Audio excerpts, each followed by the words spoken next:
Hello and welcome to the Stateside Soccer Show. My name is Jordan. With me, as always, is Logan. I would say Logan. Great, Jordan. I figured out how the mic works, so we're good to go. We're back. I figured out we just had to plug it in, and that's why we've been missing so many shows lately. Logan figured out how to put his head. No, I'm kidding. But no, I'm good, Jordan. I've just gotten back from Cincinnati, and you know what's wild is I guess maybe because I'm more hyper aware of it because of where I am. I'm not in a familiar territory where Orlando City stuff just kind of like I kind of see it as a normal wear around here. But I was in Cincinnati, Jordan, and like everybody we'd run into had like FC Cincinnati stickers and like flags outside of their house. And I just don't see that a lot in Orlando. Like I see the bumper stickers and stuff and like shirts, but I'm talking FC Cincinnati gear was everywhere. It was quite amazing. I was like, wow. I was trying to snap pictures, but like every time we go by somebody, it kind of awkward if I was taking pictures of random people. You just ask them. You say, "Hey, look, I'm a podcaster, soccer reporter. You probably know FC, Cincy Soccer Talk. You probably know some of the guys over there. So, be like, can I get a selfie with you here, right. wearing your Cincy stuff? Yeah, but did you wear your Cincy stuff? Did you take your Cincy shirt? You should have. I should have. It was actually sitting on my dresser. Get right in. Jordan, I decided to go with my Pacer gear as we had just won against an Ohio team, so I figured that'd be kind of fun. It wasn't Cleveland, but there's some Cleveland fans that were on the airplane that were giving my Pacer shirt a look or two, so that was well worth it. Yeah, I'm sure it was. You should have wore your Cincy stuff. I should have. I should have. No, I forgot you were going to Cincinnati, so that was a nice little surprise there. Did you post? I didn't see any posts. Not really. I mean, it was like a lot of just the niece's graduation. We did some Top Golf. There were some crazy storms up there. There's been some tornadoes. Yeah. I mean, you probably get the leftovers of it. So yeah, Joy watches all that stuff. She loves storm stuff. So she watches this weather guy on YouTube, just 24/7 when there's a bad storm going on. Friday we had a bad storm. Yeah. Which was I guess part of the residuals of those storms. So that was tough. But it is what it is, right? Yeah. Every time I see rain though, I can't help but think of your game of fun that you went to, that game where it just rained and the puddles sat on the field and you had to leave. They were come back. Yeah, that's brutal. That's brutal. Yeah, that last year, Seattle versus Philly, brutal. And then then I traveled back up there another hour and a half to get up there after we went to the RSL game. It was like 3 days later, and it was an awful game. Okay, so let's go ahead and I guess we missed some episodes, or we missed some games. I put out a tweet about it, last week, that we couldn't record before the midweek matches, and then it's even if we could record after those, just wait until the Saturday matches. No point in trying to rush out a Thursday episode when it's going to be obsolete on Saturday or whatever. So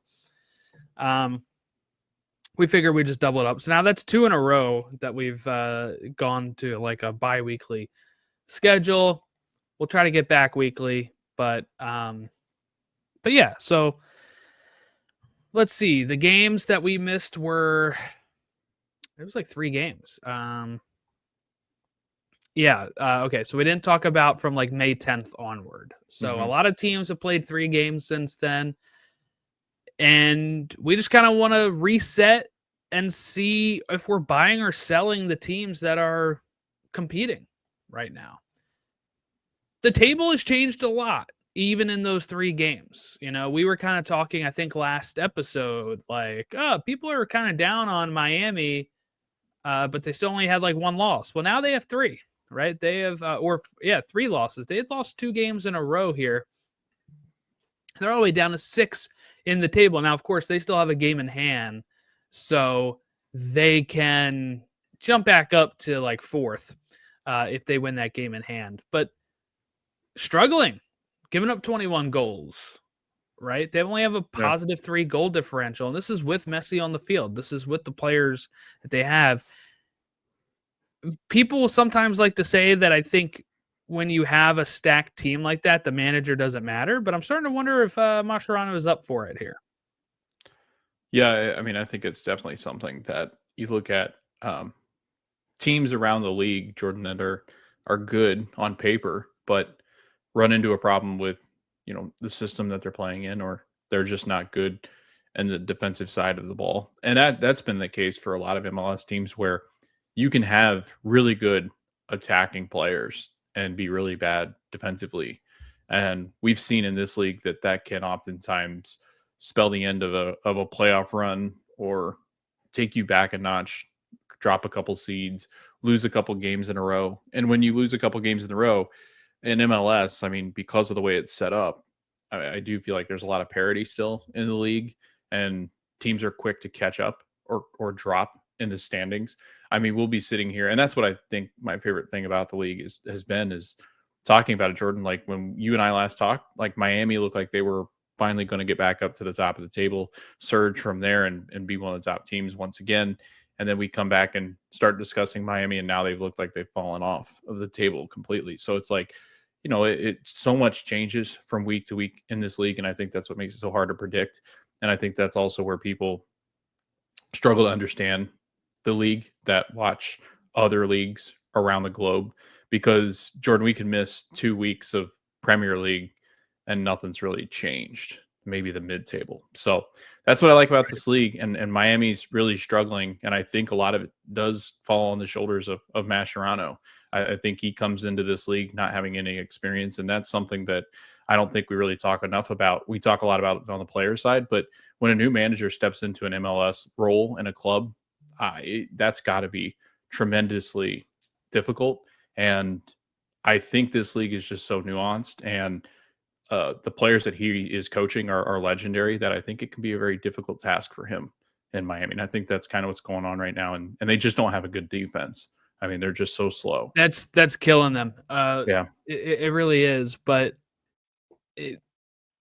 it's kind of mind-boggling on just the difference night and day from last year, where they're breaking record, right, to win the Supporter Shield, to now just absolutely struggling to be top four.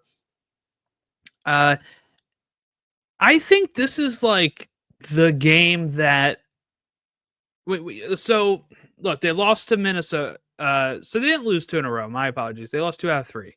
But they had a loss at Minnesota, 4-1. They drew with San Jose 3-3, and then the Orlando lost 3-0.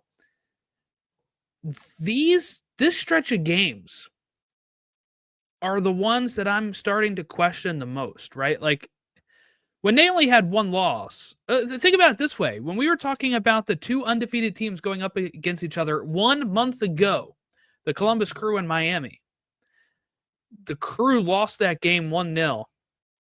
Miami was still undefeated. They were the only undefeated team in the league at that point, and they were gunning for that first place in the East.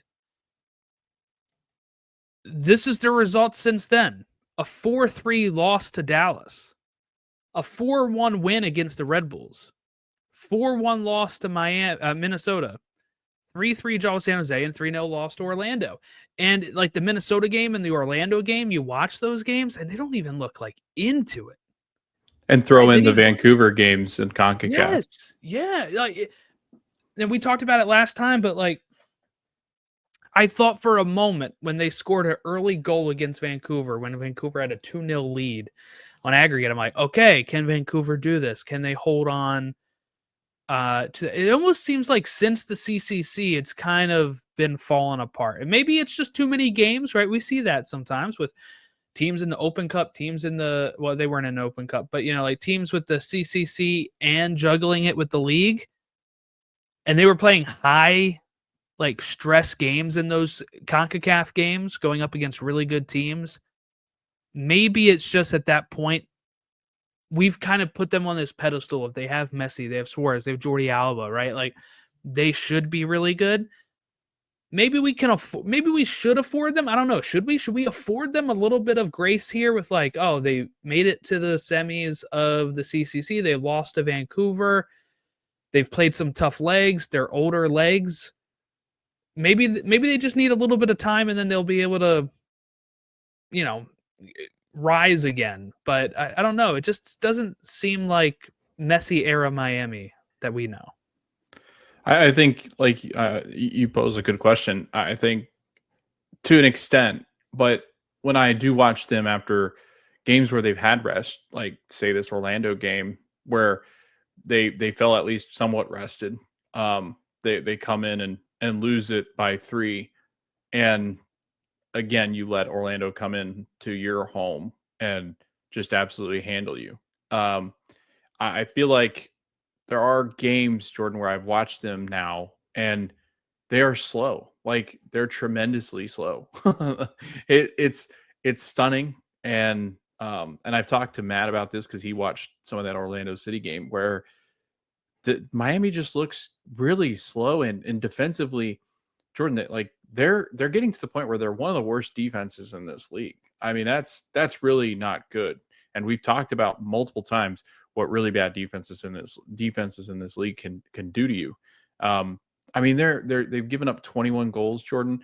Charlotte's given up 21, who they also don't look good. And we can talk about them later, but like Chicago, 24 goals they've given up, DC 25. I mean, when you're getting thrown around in conversations with DC United and Atlanta and Montreal with how bad they've been, if Miami's not scoring goals and if Miami doesn't have Messi, Jordan, this thing would get messy. I mean, this would get to the point where I think you would kind of question what's going on with Mascherano and what's going on in Miami, because this has been a problem for these 3 years now that Messi has been here. This team cannot defend. So I think it goes beyond giving them grace. I think it goes to the fact that this team is not as deep as I think that they were last season, and they don't have the legs. The legs are older. I do feel like Father Time's going to catch up eventually, and maybe this is when you start to see that. Can this team win MLS Cup this year? I think anything's possible in a single elimination type of thing. I think that first round might be their biggest challenge to have to play 3 games, yeah, possibly, right? Like a best depending of 3 on how series, right? Could we say that? Can we say that with the caveat, like, yes, Miami can win this, but with the caveat of if they can get out of the first round?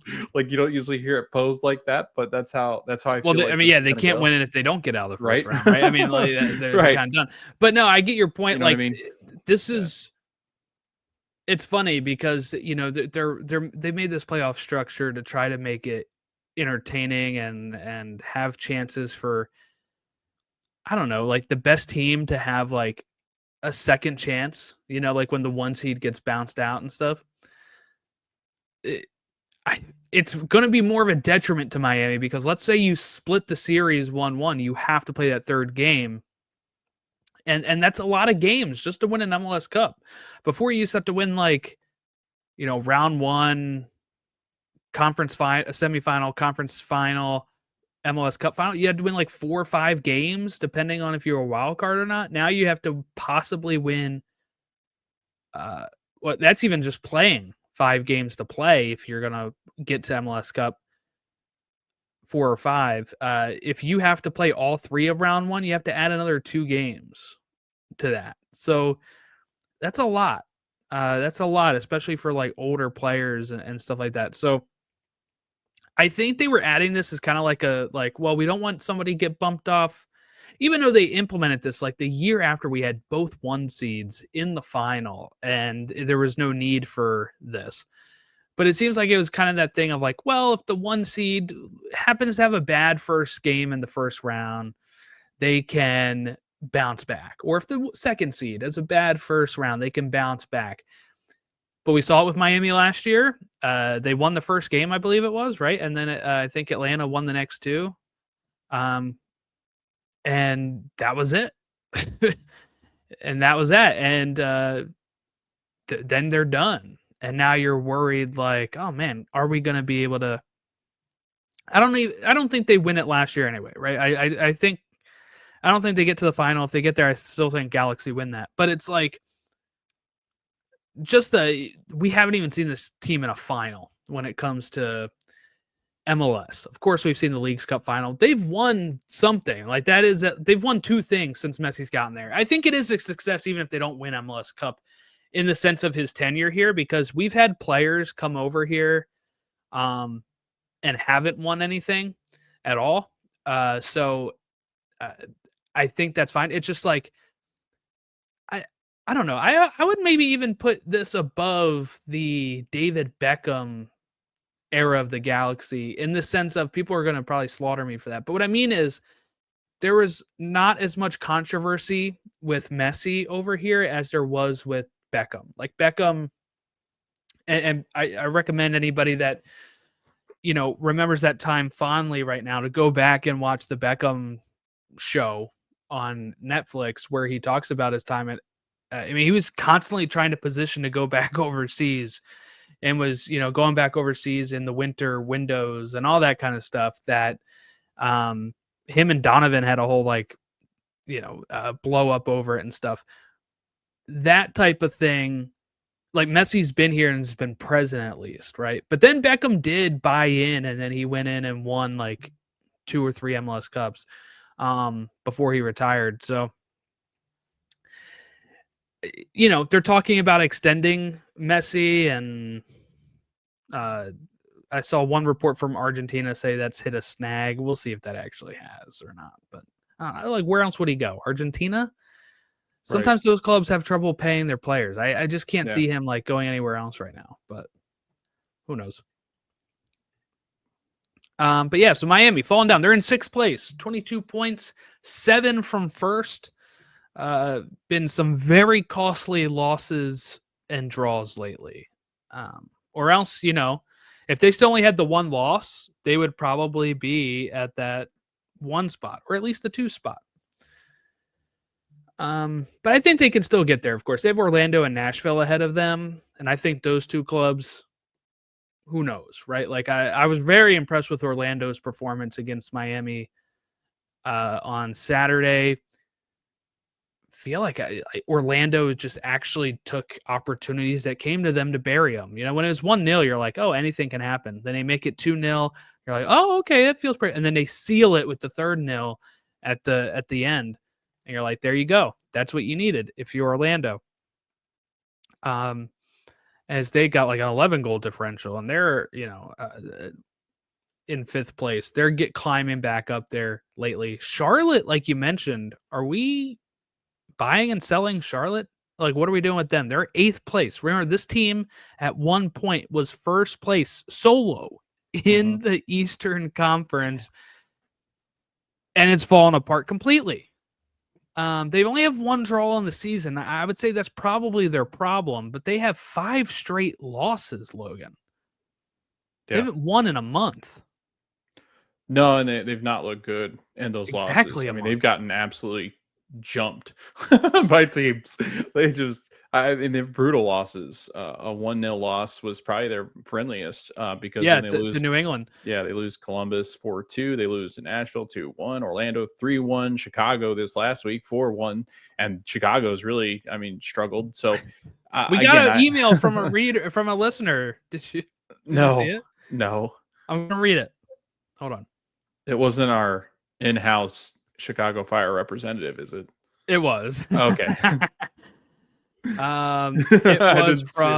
was from Andrew. Yeah. Hold on. He said this was on May 18th. What day was that? Sunday. 2 a.m. Andrew, go to sleep. All right. That's 2 a.m. You're sending this email to us. It's 1 a.m. his time. That's better. Okay, there you go. Subject line: Are the Fire back? The body of it is, please explain. Love, Andrew. Sent from my iPhone. Okay. He also sent one. I didn't see this. You answered him though. That was last year. He sent one. Oh yeah. But yeah. We can talk about Charlotte and Chicago in one swing here because I feel like they're both close. I don't know if I would say Fire are back. They're in 9th place. They were higher in the table earlier. But these 2 teams are very similar. They both sit with 0 goal differential in the wild card spots. if I'm both of those teams, I'm worried. I'm probably more optimistic about the Fire right now. So maybe they're back if that's what you're constituting, Andrew. But I mean, New England, who is back, is what I would say. They're 1 point behind these clubs and rising here. Yeah. I feel like honestly, I think you're right, Jordan. I'd be more concerned just because of the fact that Charlotte on paper have a really good roster. And you and I talked about this, and you much more so than I believed in what Charlotte was doing. And I think the rest of the league did and national media. I mean, yeah, they were buying this in. it was like, man, this team is really turning it around. And all of a sudden, the wheels have just come off, like completely come off. And when you start to get into these really long losing streaks, especially at this point in the season, Jordan, these points can be really hard to make up. Luckily, the teams below them haven't really been charging up at them, except for just recently with New England. So again, one of these teams is going to dip out. I would agree with you. I think if I'm looking at this from an objective point of view, with the way Chicago just handled Charlotte and handled them on the road, where Charlotte is usually really good at home, that's where I'm concerned if I'm a Charlotte fan. Like where you usually take care of business, you no longer do business in. So it just, I would have more confidence right now because I feel like the Fire are going to get better under Greg Berhalter, where I feel like Dean Smith was there with this Charlotte team to make a charge at the top of the table and instead is going in a completely different direction. I mean, look, I'll tell you what happened to them, okay? This is what happened to them. I originally picked them to finish 8th, okay? As soon as I reversed course during the season and say, oh my God, they're actually doing pretty good, I must have been wrong, they start tumbling. So blame Jordan, Charlotte fans. You know where they sit? 8th. You did it to them. I did it. I'm sorry. It's like, it's always opposite. So now if I say I believe in them, they're going to keep failing. Yes. So I guess I have to say I don't believe in them and they'll start climbing up. So for Charlotte fans, I'm looking at you right now in the camera. If you're watching the video version, I don't believe in your team. And what that should do now is get them back on the run. So I'm doing that for you.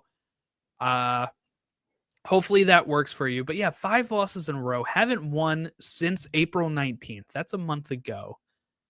The Fire were they had not won since March 22nd, Logan, and they come out and win 2 in a row since we last talked. Yeah. They beat Atlanta 2-1 and Charlotte 4-1. So maybe they are back. They win 2 in a row, but we'll see. The East is a mess right now. I'm really trying to figure this out. Like you said, the teams below them are not really rising, but like I would still be worried about the Red Bulls. They have that streak of making the playoffs like so many years in a row, and I think they'll continue that. Yeah. And then you have New England who's rising. So Charlotte, Chicago, and NYCFC are the teams I would see missing out if those two were to kick it into gear. I guess if you're looking for silver lining, though, I mean, Charlotte scored 21 goals, Chicago's 24 goals. Red Bull, I think you're right. I think if I'm looking at the table below, that's who I'm most concerned about at the moment because Jordan, New England still hasn't proven that they can score goals. Like they've only got 12 goals all season compared to some of the top. I mean, there isn't anybody in the top 5 that have below 15 goals. And the NYCFC has 15 goals and they're in 7th. But you have to go all the way down to the team below them in DC to find a team that struggles to score goals like they do. So that's where I would be concerned if I'm a New England fan. But they seem to be grabbing points off of draws, but also winning games like 1-0. Like it's a very weird situation. I mean, kudos to their defense. One of the best defenses that we've seen in quite some time to hold teams to 10 goals at this point. Like that's a great defense, but man. And here's the other thing. You're holding them to 10 goals. 3 of those were against Orlando 2 weeks ago. So that's incredible. What you're looking at is they had given up 7 goals in the rest of the games before that. In 11 other games. That's crazy. That's a below 1 goal game. Like that's I mean, if you can figure out how to score goals, like you instantly become one of the better teams in MLS. If you can defend like that, there's only one other team, Jordan, that's held opponents to 10 goals, and that is the number 1 team in the Western Conference in Vancouver. I still look at their wins and see Red Bull, Atlanta, NYCFC, Charlotte, Toronto. Yeah, those Nothing are impressive right now. So that's tough. And when we were talking about Charlotte and how, Charlotte's, they got Columbus next. They got Red Bulls, who I think will probably, Red Bull's a toss up every time. Toronto is one where they can maybe get right. And then they go Philly again. So they have a little bit of a tough schedule coming up. Charlotte, two of the top teams in the East that they have to go up against, while also facing 2 teams below them in the East. So there's room for Charlotte to kind of maybe try to figure it out. Chicago, they have to face NYCFC next, and then they have Orlando, both of those games away. Then they go to DC away. DC is not great, but they're one of those teams that it's like, what the hell just happened? Sometimes they end up 2-2, right? DC, and you're like, oh, wow, they just came out of nowhere with that. But lately, DC's in the 0-0 range. So who knows? Who knows where it's going? But my point is, there is opportunity here for all of these teams, Charlotte, Chicago, Red Bulls, New England. Some of them have tough games coming up, and in some of them it's like half and half. And I think we're about to find out in the next few weeks where some of these teams land. I'm almost ready to call it, Logan, and I think I'm going to call it here, that Atlanta is dead. I'm selling them. They're not going to win MLS Cup. So, bye-bye my prediction from the beginning of the season. What a horrible take that was. So, Jordan, teams in the Eastern Conference that you feel, let's go ahead and build a graveyard. So you got Atlanta in there. Atlanta's done. 11 points. Listen to this. 11 points, Logan. 2 wins. They have not won since March 29th. Yeah, it's that's been rough. Losses and draws since then. Okay. It's awful. And then the win before that was the first game of the season. That is how rough Atlanta fans have it right now. But yeah, Atlanta's there. Atlanta's done. Montreal's done. Both of those teams are dead and buried. And I'll throw Toronto, DC in the mix as well. DC, I feel like they're going to go through this year. They're going to be like, crap, that was awful. And then they're going to be like, once again, hit the reset. What are they doing over there? Like, they are consistently, I mean, Toronto too, as of recent. But like, as of recent, DC, yeah. Since Jordan, Vanny left, Toronto's been a mess. But like, DC United for now almost a decade, right, has been just really rough to watch. Like, not even trying at this point. I mean, hiring random coaches, bringing in Wayne Rooney for like whatever that was. You then bring in a whole slew of MLS veterans last season. That didn't work out. You ship them out. And then you get in Christian Benteke, who's a really good scorer. And he's going, what in the world did I get myself into? This is horrible. They've gone through coaches. Aaron Losada gets in trouble for being too tough on the players or something. Like, it just feels like it's constant with this DC United team. And you can remember a time where this was a prize. I mean, a pretty good franchise. So, like, they were the franchise growing up. It's mind-boggling. Growing up, when they won MLS Cups, they had 4, and they had 4 before anybody else. They were the marquee franchise in MLS. Logan, when was the last time they made the playoffs? I'm going to guess 2015. I would say you're kind of close. 2019. Okay. So I gave them still before you joined the podcast. Right. Yeah, I was going to say before COVID. Yeah. Yeah. Did not qualify the playoffs at all. They're lucky they've added the 8th and 9th seed for some of these teams. Do you know the last time they made it past the first round? I'm going to stick to my guess this time. 2015. Yes, quarterfinals in 2015. Yikes. The last time they made it past the quarterfinals. 2012. Nailed it. Semifinals, 2012. Yeah. And that was after a 4-year stretch of not qualifying for the playoffs.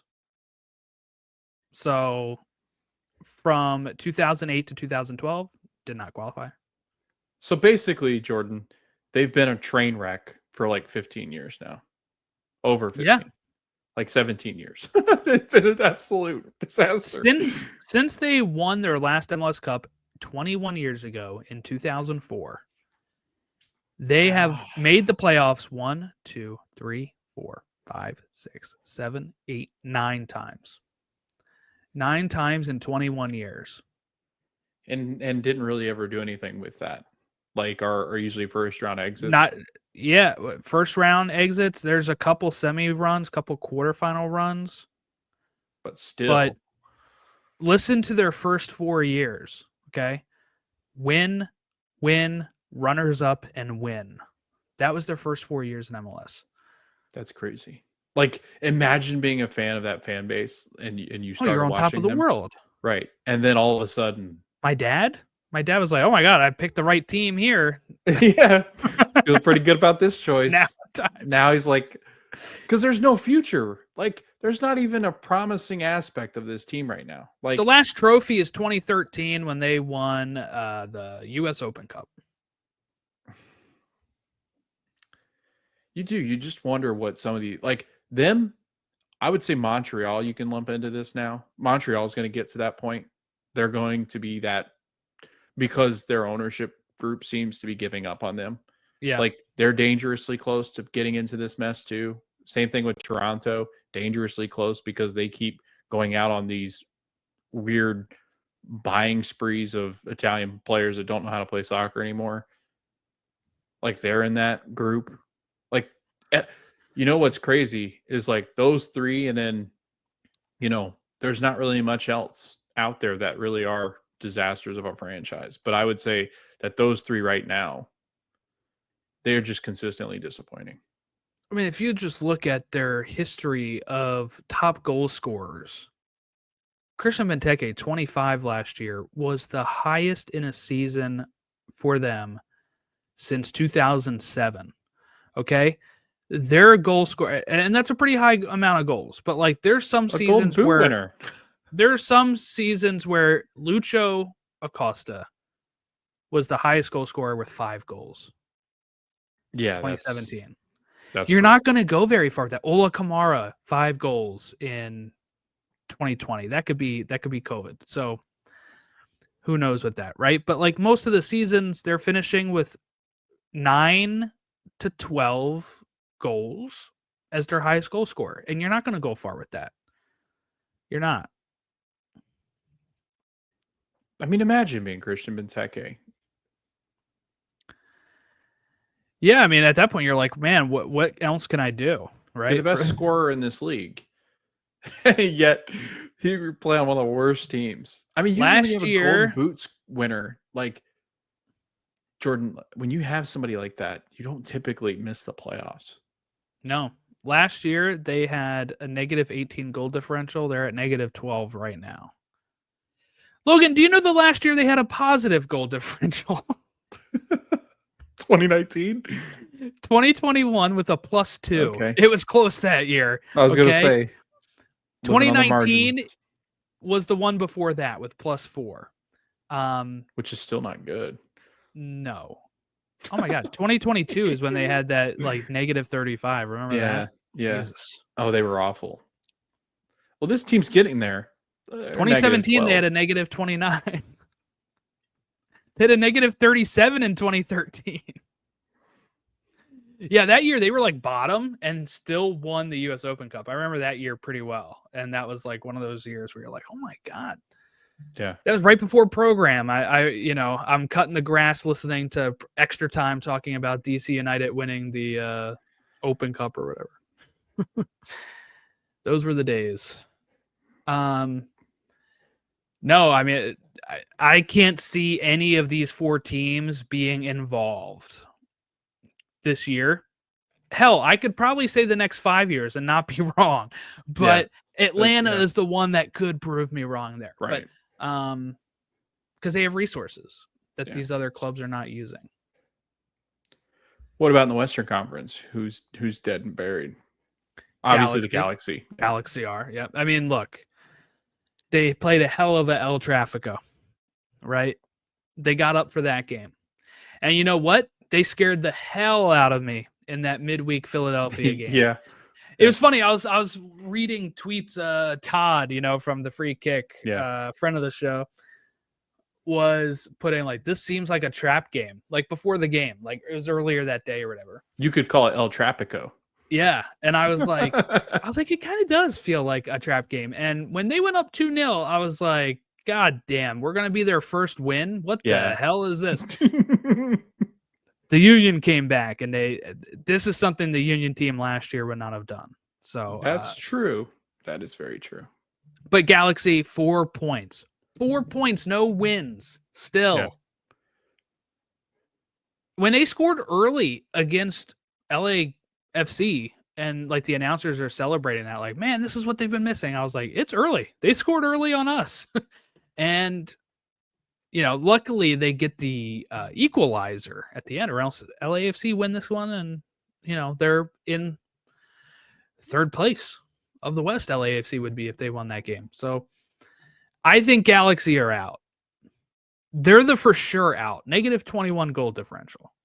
The next ones get a little riskier because point-wise, it's not impossible.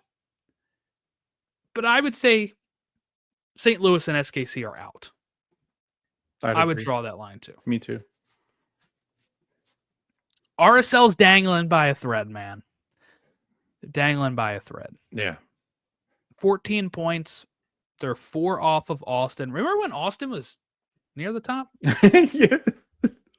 Ninth place now. Jordan, we do this every year. Remember when Austin was good? And now they're not. I mean, Jordan, they've scored 9 goals all season. Not good, Bob. I mean, they haven't won in a month as well. When they beat the Galaxy, they lost to Houston. They lose to Minnesota. They lose to Cincy. They draw with Atlanta. They draw with Vancouver. Out of those results, the Vancouver one is one you can maybe hang your hat on and be like, hey, we didn't lose to the best team in the league. But yeah, it's rough. But Jordan, San Jose is scoring at a hellacious rate. They just can't defend. So that's why they're all the way down to the bottom of the playoffs. Yeah. But like this is the worst I think we've seen the Western Conference. Like, it's in bad shape. Oh yeah. Austin is like the equivalent of the New England Revolution in the West. Yeah. Playoff spot. Pretty comfortable at this point. We're close to the playoff spots and not scoring high. Yeah. But the thing with Austin is their goal differential is horrendous. While New England's is in the positive, that has something they're going for it. Austin's doesn't. We said that at the beginning of the season when they had like 5 goals at some point. I was like, this is not sustainable for them. And it started to go down. I would say Dallas and Houston have opportunities still to turn this around. So the Texas teams, 11 through 9, 9 through 11 in the places, they're still in it. So those are ones that I can't rule out. And I said RSL still has a shot too, but I mean, okay, we don't really talk about St. Louis a lot, but what do you do if you're St. Louis? Like, you had Bradley Carnell, you won the West, disappointed in the thing in the playoffs when you lose to SKC. Then the next year you have a pretty big drop off. But now it's like looking like an even worse drop off, right? Like, where did St. Louis finish last year?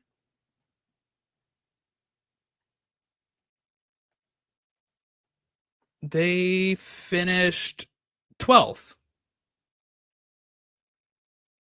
So yeah, right now they're on pace to be worse, I think, if you do the pacing of it too. So, I mean, like, what do you do if you're St.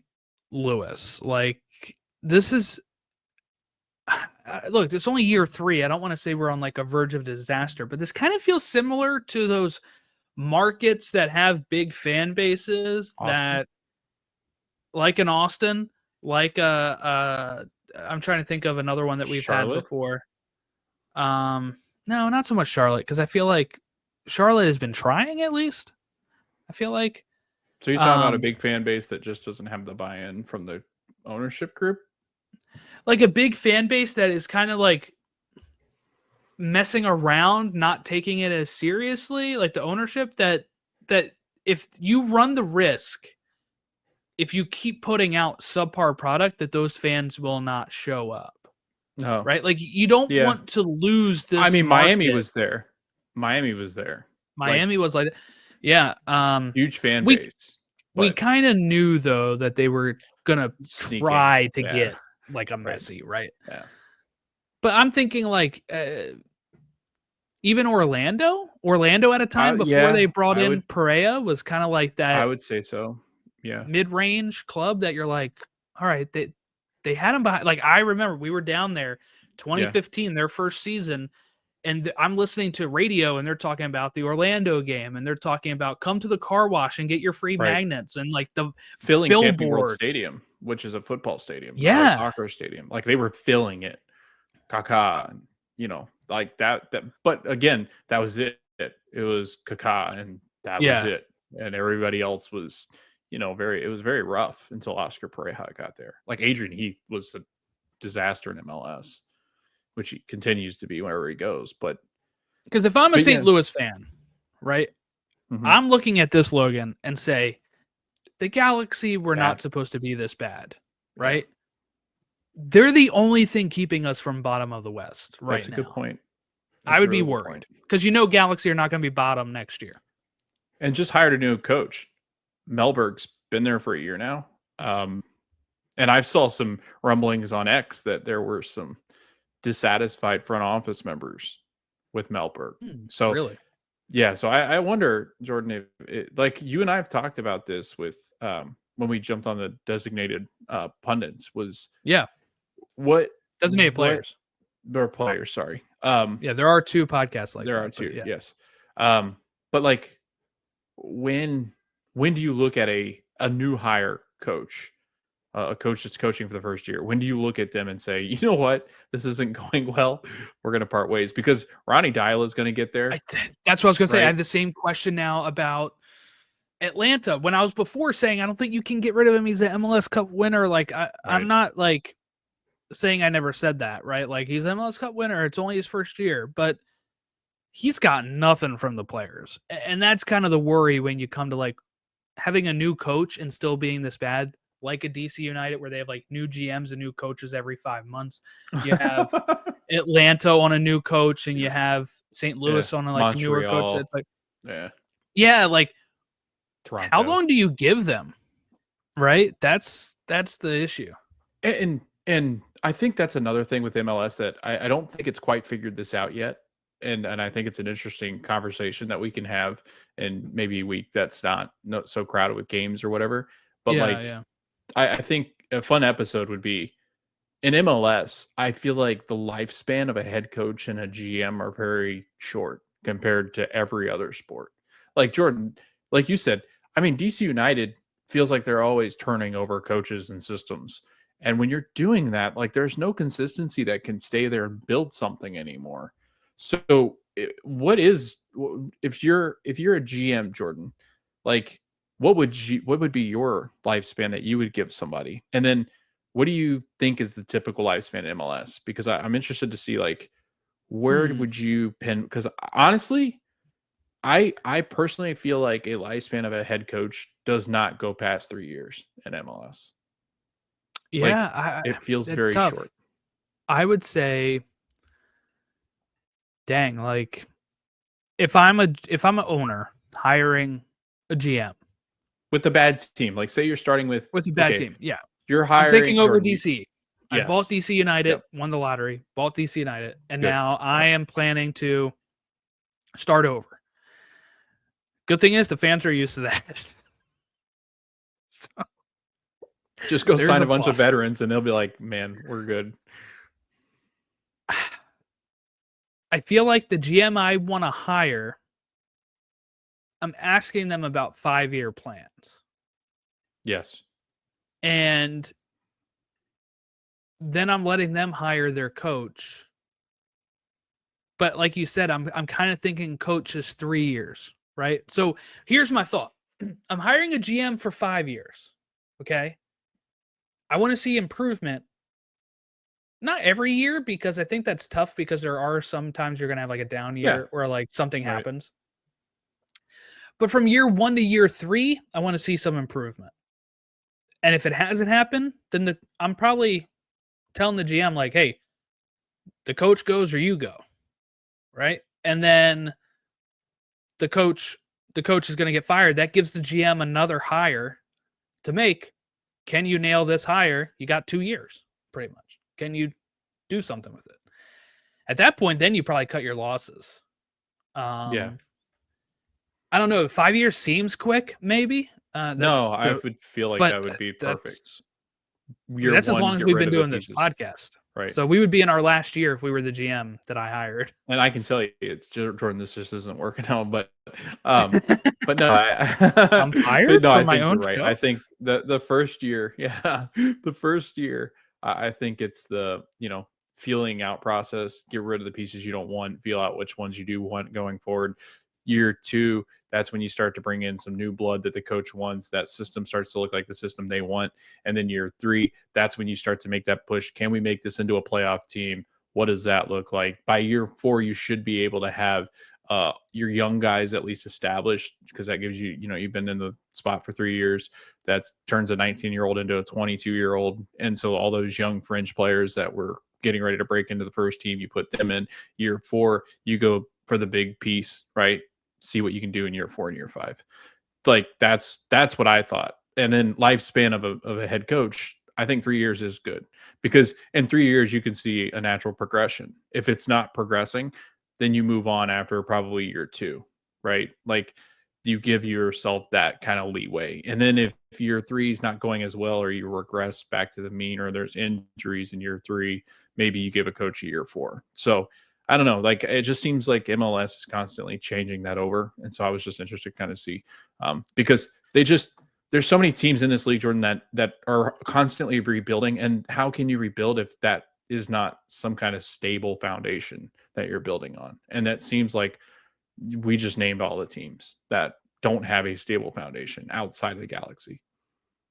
Yeah, I mean, geez, we're talking about St. Louis. We talked about teams that have not won in a long Right. time. They're like the longest one I can find, I think. They have not won since March 15th against Seattle. That's when we were all like, oh my God, Seattle's in some problems. St. Louis hanging in there pretty well. Remember when St. Louis had not given up a goal? Yeah. You remember that? Yeah. It lasted we until were they thinking, faced oh, Philly. wow, they look really good now. Yep. It lasted until they faced Philly, and Philly won, and Philly I broke guess them. Cardinals got in their head, and there goes the slide. Yeah, after they were arguing with the coaches and stuff. I don't know. But so as far as like the table, since we've already looked at the dead and gone and buried, right? Yeah. Who are your dark horses? Like who are teams that could have a shot to win MLS Cup, but maybe people aren't necessarily thinking about right now? Like if you're looking at those teams. This is going to sound dumb because they're second in the West, but but I this is get a it. team we've consistently been like waiting for the shoe to drop, and there was a time where it looked like it was happening, but then they've kind of straightened back out, and this is Minnesota United, if people don't have the table memorized. There was a little bit of a slide where they lost to Vancouver. They had 2 straight draws before that, and you're like, oh goodness, like is this, they hadn't won in a bit here, like what's going on? And like the Union that had that little tough stretch and then turn it around, Minnesota has turned it around. They beat Austin. They beat Miami. That 4-1 win was huge. They end up losing to Houston. That's MLS, right? And then you go and beat St. Louis 3-0. And now here they sit, second in the West, 25 points, 22 goals scored, only 13 given up. 3 losses, 4 draws, 7 wins. Like this team, I'm starting to buy into them more. They've been kind of a surprise team for me this season because it's just, you never know with Minnesota. And that win against Miami really made me like perk up and be like, oh my God, they're doing it. They're like rebounding. Here you go. And they're beating a good team and a stacked team, and they're winning 4-1, showing absolutely no remorse for Miami and just foot to the pedal, right? And keeping it down. And that's what I really appreciated from Minnesota. So I have them up there. I would also say, if we're talking about like MLS Cup winners, the teams that I would say are dark horses points wise, LAFC and Seattle, they're always going to Yeah, be favorites. So I don't right. really want to say them, but like they're rising after the terrible starts they had. They're in 5th and 6th. They're rising. They're going to be there at the end of the year, I think, So how doing about it. these teams that are sitting at like 24, 23? So you got San Diego, you've got Portland, you've got Orlando and Nashville. Like who out of So those four? Portland, because I have, and what was the other ones on the East? Nashville? Yeah, no. Nashville and Sorry. Orlando. Orlando has a shot. Portland has a shot. I'm skeptical of Nashville and I'm skeptical of San Diego. San Diego, my main skepticism is that this is the inaugural year. Yeah. So tough to win it on your first year. Nobody has done that since the fire in 98. Winning it all. So for me, that's and that was a whole different world back then. There's only like 12 teams back then. So for me, I feel like that's a lot of pressure points wise. They're going to be in the playoffs. They're probably going to be able to have a good showing, whatever. And I think theoretically they can, because it's MLS. Anything can happen. But like for me, I'm not like, if you're asking me to put money on this, I'm not doing anything with San Diego because I'd be worried. First year they get to the playoffs. I mean, we saw that with St. Louis, right? First year they win all the whole West, and then they just fell apart against SKC. And that's the kind of thing I'd be worried about. San Diego, Portland's been there at least. They've won MLS Cup. This squad has been around a bit. They've also brought in some new pieces for it. Of course, I feel better about them. Nashville, they're just kind of like that team that 5 years ago, when we're doing, I don't know, when they were in Leagues Cup and doing well against Miami and all that, they were a very good team, and I would have put them in that category. Now I just kind of worry that those days have passed already for Nashville. So I have to be kind of worried about that. But Orlando's kind of had like this, I feel like resurgence of as of late that I'm kind of, Orlando hasn't lost since Match day 3. NYCFC. Yeah. Yeah. So I would feel like Orlando's a pretty good dark horse in that regard. Yeah, I think Nashville's, if you go and look at their wins, they're not like they're beating teams that I would be convinced are very good. They did, the one win they had was against Philadelphia, but that was when Philadelphia was really struggling. But other than that, their wins have come against Portland at home, Montreal at home, RSL at home, Chicago at home, St. Louis, Charlotte at home, and then Red Bull at home. So they've won a bunch of home games. They've lost to Seattle 3-0 on the road. They've lost to Charlotte 2-1 in Charlotte. They lost at home against Cincinnati. They lost away at Red Bull. They drew with New England. It's always funny because I do feel like in MLS, you can go through a really nice stretch of games and not have to play really difficult teams. And it's really not until the playoffs, Jordan, that we start to see where these weaknesses lie with some of these teams.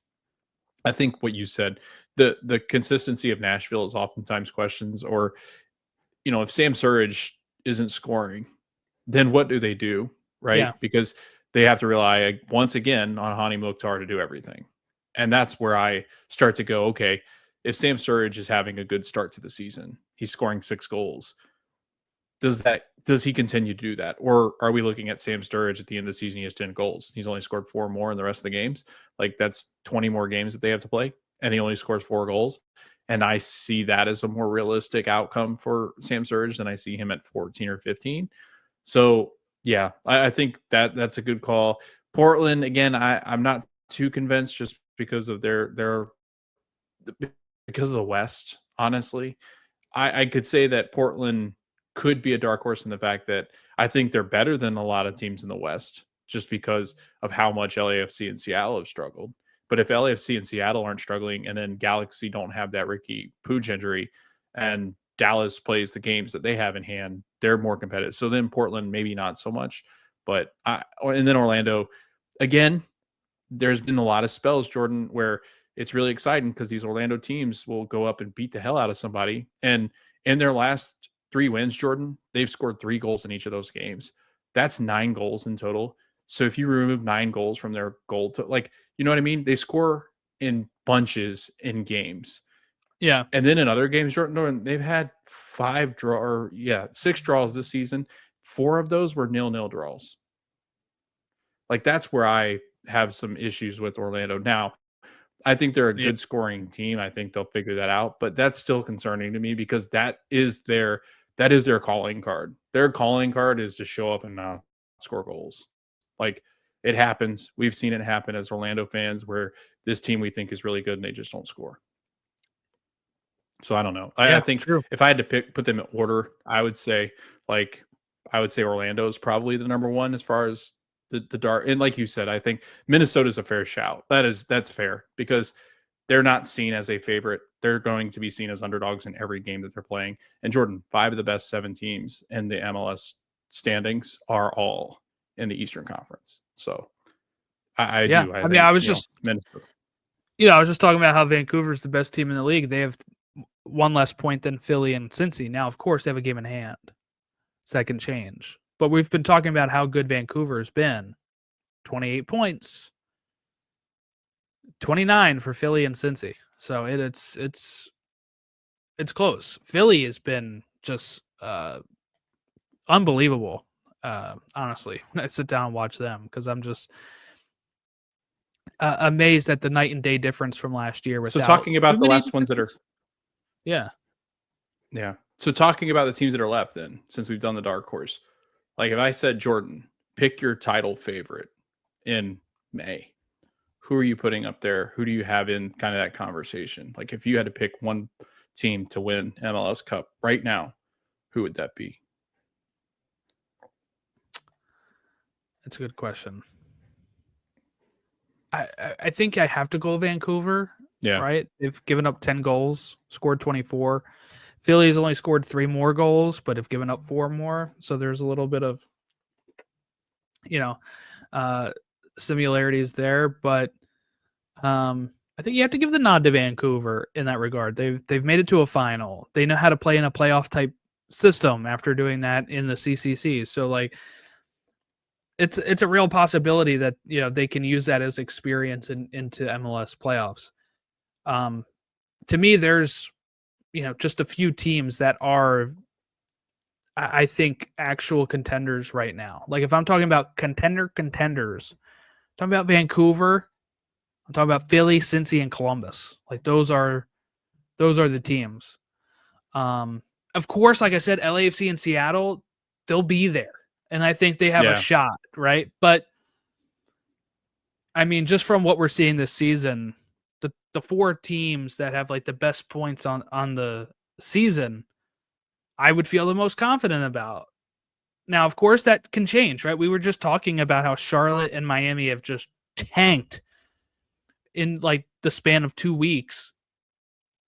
This can change any moment. But on May 20th, this is something I never thought was possible at the beginning of this year for Philly to be actually in the conversation again of being a contender for an MLS Cup. And right now, them making the comeback against the Galaxy, while the Galaxy are not a great team, last year this team folds 2-0 down, I think.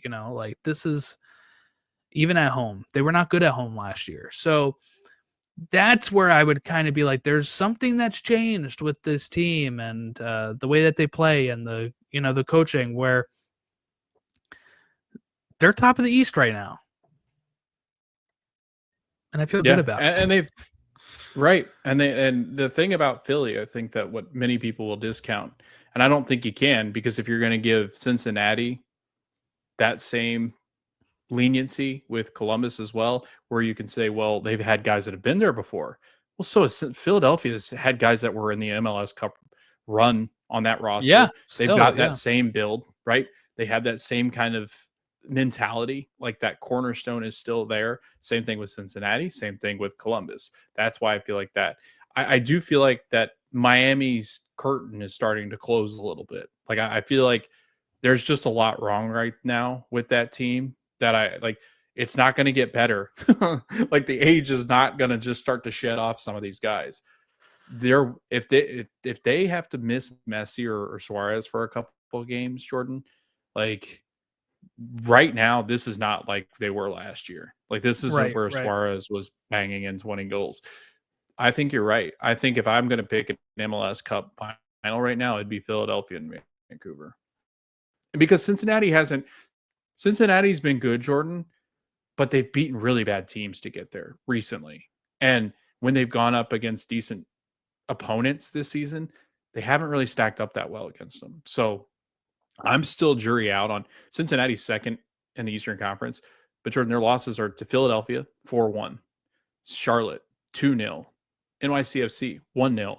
Those are teams that are probably going to be in the playoffs or hovering around that playoff line, but they've beaten like Toronto, they've beaten DC, Chicago, SKC, Austin, Toronto. Like they're just not good wins. So like, and they've talked about it multiple times.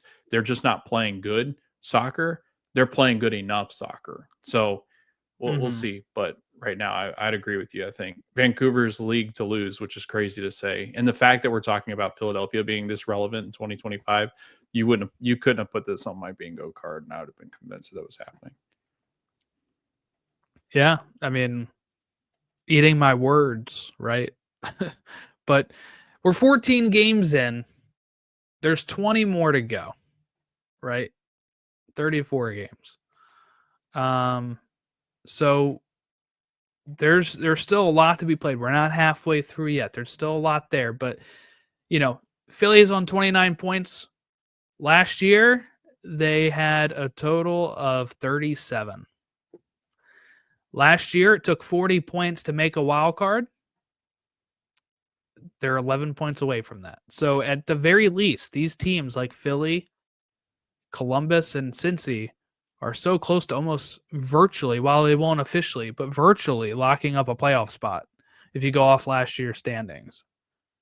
Just in another 4 weeks, if they all win, they can pretty much be like, if they just lost every other game, they would fall to a play-in spot, right? Like that's pretty amazing with how good these teams have started off.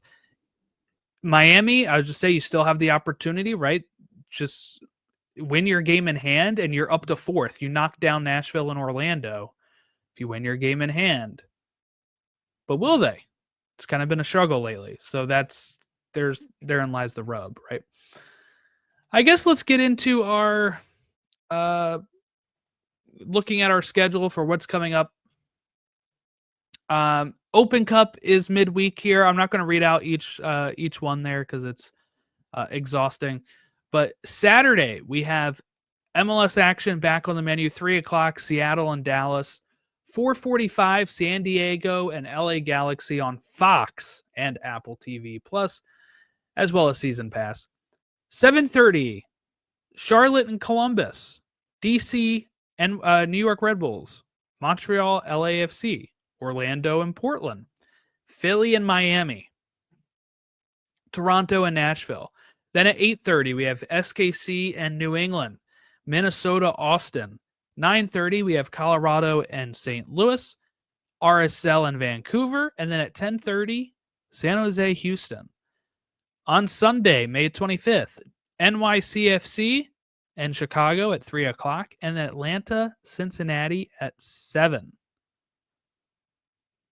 Then we'll have some midweek matches, but we should be back for those. But Logan, I guess if you had to pick your match of the week for this weekend, what is it? This is tough because there's some really bad matchups in this week. I think your team and my team are the ones that have very intriguing matchups, but I'm going to go with Orlando. I think Orlando versus Portland. You got Portland, who sits they're currently in 4th in the Western Conference, Orlando in 5th in the Eastern Conference. These are two teams that could really use 3 points. Portland would be pretty happy, I think, with one coming to Interco across the nation. That's a long flight, playing in a very tough environment in Orlando. Orlando playing really well, unbeaten since match day 3. So this is a tough one for Portland. But I think, like you said, this is where you can enter a conversation of like, now we've notched a win against an Eastern Conference opponent who, you know, is one of the top teams in the MLS like sphere. If you're looking at it from the idea that the 5 best teams, almost the 5 best teams, or 5 of the best 7 teams are in the Eastern Conference. So I'm trying to say, couldn't get words out. But I think if you're Portland, this is a good test, a litmus test of, you know, how good can they be? Can they compete in a playoff-like environment? And as we start to round this corner of halfway through the season, Jordan, this is when you start to see teams in the summer especially can make up some ground, can do some things in the standings, because the summer can be very tough on a lot of these teams with injuries, with players missing games because of different knocks and bruises and different things like that. This is where the season starts to slow down a little bit. But I think it gets a little bit more gruesome because teams just aren't as sharp middle of the season. So we'll see what happens. But I think this could be a really interesting matchup. But Alrighty, I'll be a homer. Philly, Miami, the 1 versus the 6. Philly lost 2-1 in Miami. This time it's at Subaru Park. 7:30 p.m. I think of a lot of tension is going to be on this game. If you're Philly, go win this thing and show that you are an even more legit contender than I think people are starting to think you are. But if you're Miami, this is the perfect chance to maybe rub some salt in the wound to be like, maybe we're not out of it, right? Maybe we're not out of it. Stop saying we're dead. We just beat the team that's number 1 in the East at home, and maybe get some confidence from that. But I think it'll be a very intriguing matchup. The other one I think is really interesting too is Columbus, Charlotte. Charlotte, can you stop your free fall? You have to go against a very good opponent to do so, but can you stop your free fall? That's a big one for Charlotte. And a big one, I think, for Columbus too, to just kind of be like, look, I think Columbus would say, we should be the best team in the East. Let's go out there and prove it. If they win and Philadelphia loses and Cincy draws or loses, then they're back up there as the best team in the East. So I think Columbus will go out there and try to do their best with that. How about shame of the week? Oh man, you threw me off. I closed my tab. Sorry, I forgot. No, it's my fault. Just bad producing on my end. You know what? Shame of the week, Jordan. I'm gonna. Oh man, there's a lot of really bad games. I'm gonna go. I'm gonna go Charlotte. Yeah, no, not Charlotte. That's not who I meant at all. DC United. Charlotte's is a good game actually. No, I'm gonna go DC United Red Bull. That's a tough one. That should be a really good rivalry, Jordan. Like that should be a top rivalry in this league. 2 really good teams battling it out in pretty big markets. But these 2 teams just not very good. Yeah. And the Red Bull, they're very defensive minded, so I don't really imagine that Benteke can do the Benteke magic stuff. So I think that this could be one of those 0-0 boring games that you just flip over to a different channel. Maybe something's going on that's on the cooking channel and you like or something. What about you? I mean, I was going to say, hopefully, if you're not changing a cooking channel, change over to Philly and Miami. Oh yeah. But let's see. Me, I'm gonna go. I'm gonna go NYCFC Chicago. Sorry, that one I can't get up for that one. That one for me is like a who cares type of situation. You know, Chicago's dangling on there. NYCFC is 2 points above them. It should be like a match I'm intrigued by, but you can't pay me to care about that one. So, yeah. So 3:00 on Sunday at Yankee Stadium, and it's at Yankee Stadium too. That's boo. As an Orioles fan, but also as just as an enjoyer of beautiful soccer. Can't stand that. Okay, so that's another point against it. Can I just say though, playing at Yankee Stadium it's more appealing than playing at Citi Field. I was watching the highlights of their last game. They were playing at Citi Field. I was like, oh gosh, it looks worse than Yankee Stadium. You I think don't know how so? it's No, the possible. Yankee Stadium one's way worse. It's way worse. You think on so? Yankee Oh Stadium. man, Yeah. I just didn't like the way Citi Field just looks so open. It looks like they're I think legit on a baseball stadium. I It's think like, the field is smaller on NYCFC on the Yankee Stadium, but I don't have that at the top of my head. But it is. No, it is. No, it definitely is. I find that it looks funnier on Citi Field because it's like you're on a base. Whereas like there are certain angles, at least in Yankee Stadium, where you're like, okay, that could maybe be a soccer pitch, but yeah, there's no fooling anybody on Citi Field. I'll tell you who probably doesn't like watching games at Citi Field is probably our friend Matt. So no, I don't think so. No. No, I don't think I'm that, booing no. Yankee Stadium. He's probably booing Citi Field. Okay. Yeah, and all of your Philly friends that you're talking about because you're a Union fan. True. Yeah, true. All right. Well, that'll wrap us up here at Stateside Show on all of our handles. Thank you so much for watching or listening along with us. Have a great rest of your week. We'll catch you next time.